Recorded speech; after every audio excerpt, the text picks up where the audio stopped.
All right, we just finished talking about some of the reactions that epoxides can undergo when they are attacked. And we were looking at symmetrical epoxides. Now let's look at an asymmetrical epoxide and see what effect that has on the reaction. So I'm going to draw up an asymmetrical epoxide. So here was our symmetrical one, and it didn't really matter which side we attacked it on. Now let's add some stereochemistry into the mixture.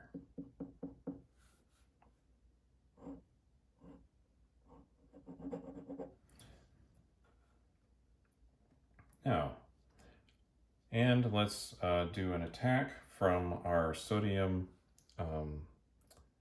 ethyl alkoxide. So NaO.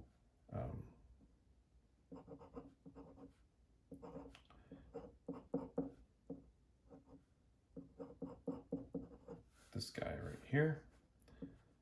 So if we take our negative charge, and we'll have that attack, and this is going SN2, and we're going to have it approach from the side opposite of the oxygen, because remember, oxygens are negative, and this right here is a full negative charge. And so it's going to want to try to stay away from this side of the molecule because that's the negative side of the molecule, and this side is the positive side. And now we have a choice. Do we want to go with the sterically hindered carbon, or would we like to go with the slightly less sterically hindered carbon? And as you can guess from where I've drawn the arrow, and under these conditions, it will attack the less substituted carbon. And we'll open up the epoxide.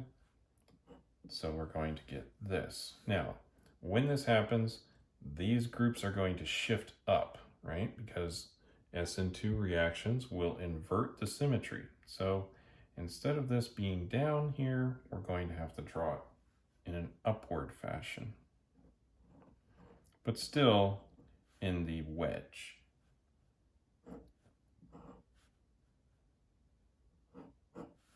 So now we've got our nucleophile that's been attached. And when we open up the ring, we're just going to open it up like this and just pivot it over. So we've got our negative charge up there. And we really don't need to touch this side of the ring. Oh, we've got too many carbons here. That's just one carbon.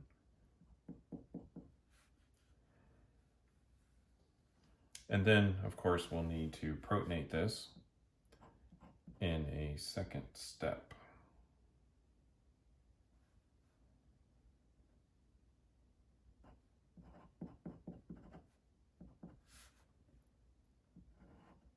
So in this case, we would have to add the alkoxide first, form this intermediate, then we'd have to add our acid if we're going to go with something that drastic.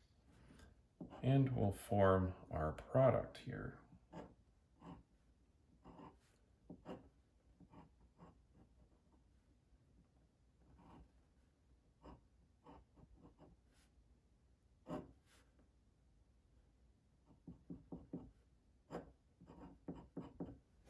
Just like this. Now, again, when we're in basic or neutral conditions, we will attack on the less substituted carbon.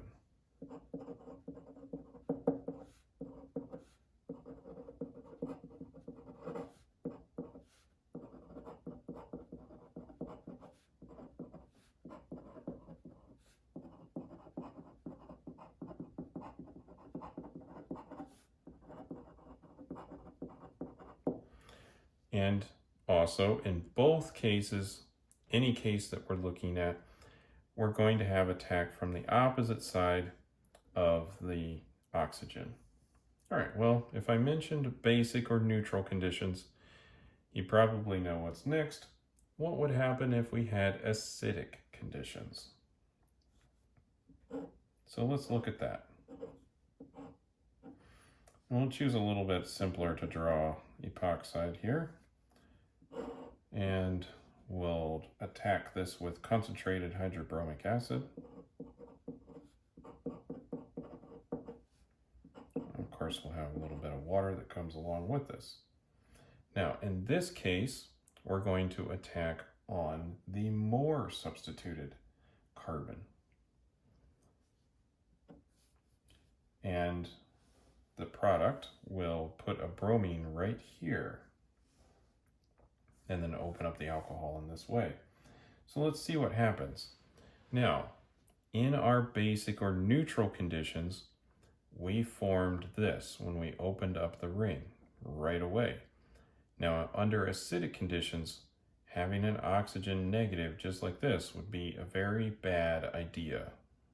Remember, we can't form something that's that basic if we're under acidic conditions. So the first thing we're going to need to do is protonate that ether. So now let me draw the product here before I get too far ahead.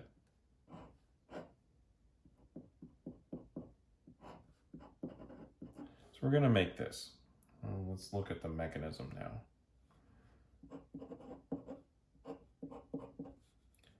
So we'll have our ether get protonated, and then we're going to form an intermediate here.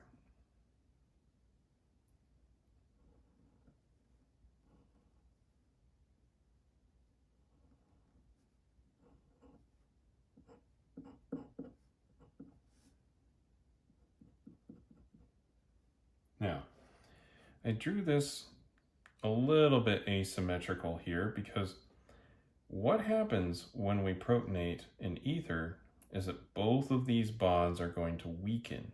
They're going to get a little bit longer, and that's just because this proton is going to be stealing some of the electron density away.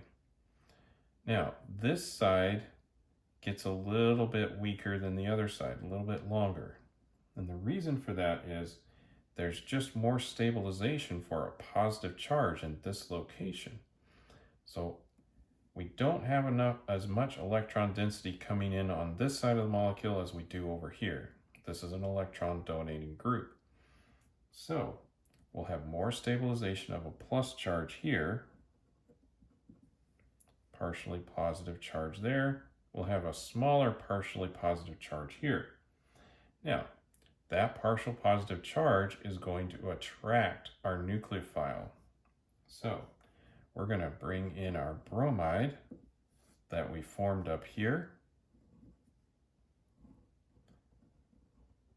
And again, we're going to approach from the side opposite of the oxygen, because even though it has a positive charge up here, oxygen is still electronegative. So we come in with our bromine, and then we're going to kick that weakened bond apart. And at that point, we will directly form our product. And you'll notice it's already protonated from using the acid.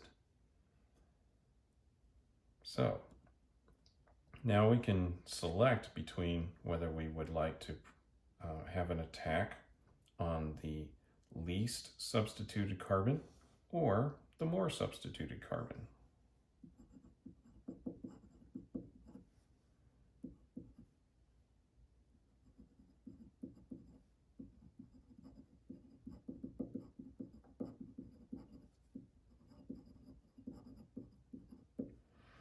And again, in both cases, it's attacking on the opposite side of the oxygen.